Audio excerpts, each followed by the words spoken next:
Hi అండి, నేను రెడ్డి లక్ష్మిని. మిక్స్డ్ దోశ చేస్తున్నాండి. ఈరోజు కావాల్సిన పదార్థాలు చెప్తాను. రాగిపిండి, సజ్జపిండి, జొన్న పిండి, గోధుమ పిండి అరకప్ అండి. దానికి కావాల్సినంత సాల్ట్. కొంచెము రవ్వ దోశలాగా ఉండాలంటే ఇడ్లీ రవ్వను కొంచెం బాగా కడిగి అప్పటికప్పుడైనా వేసేసుకోవాలా, మంచిగా వస్తుంది దోశ. అన్నీ కలుపుకుందామండి.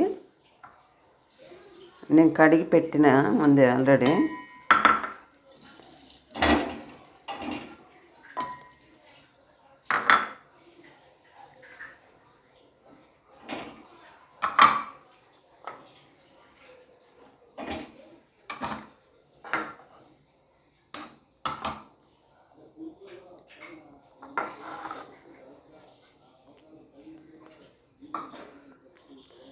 సరిపడా ఉప్పు వేసుకుందామండి, కలిపేసుకుందాం. ఇది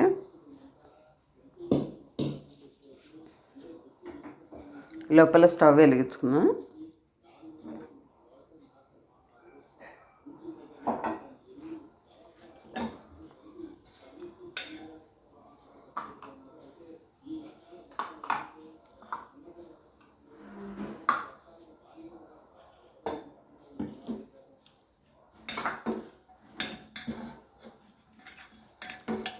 కలిపేసుకున్నాండి అంతా. దోశ చాలా బాగుంటుంది, అందరు తినచ్చు.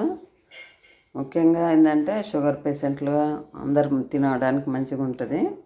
ఇక బియ్యం దోశ అంటే అందరికీ ఇష్టం ఉండదు.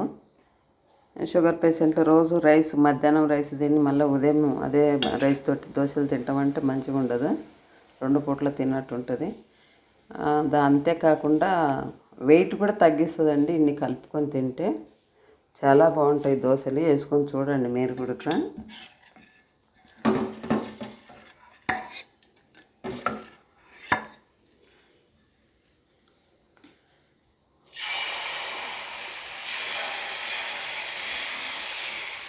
చాలా మంచిగా ఉంటుంది దోశ, టేస్ట్గా ఉంటుంది.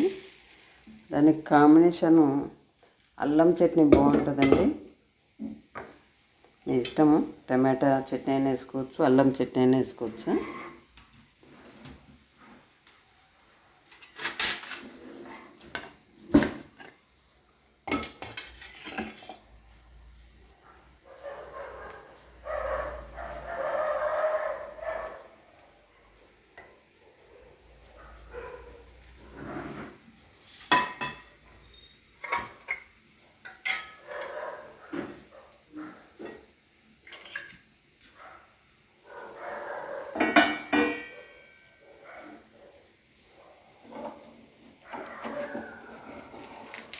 చాలా టేస్ట్గా ఉంటుంది.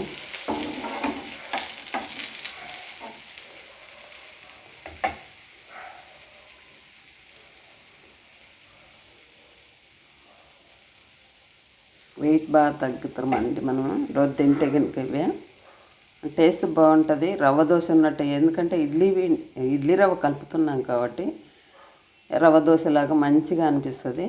పిల్లలు కూడా ఇష్టంగా తింటారు, పెద్దవాళ్ళకైనా మంచిగా ఉంటుంది. ఏదో గోధుమలు, జొన్నలు, రాగులు, సజ్జలు అన్నీ కలుస్తున్నాయి కాబట్టి ఇష్టం ఉన్న వాళ్ళు కొంచెం జీలకర్ర కలుపుకోవచ్చు.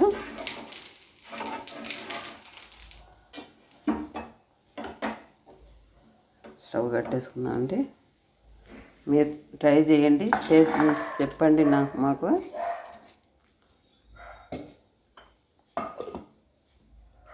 ఎలా ఉందో ఒకసారి టేస్ట్ చూసి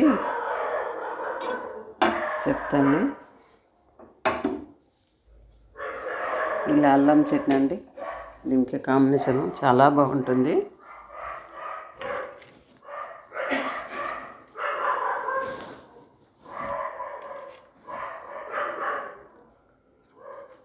సూపర్ ఉందండి, మంచిగా ఉంది. మీరు చేసి చూడండి, ట్రై చేయండి.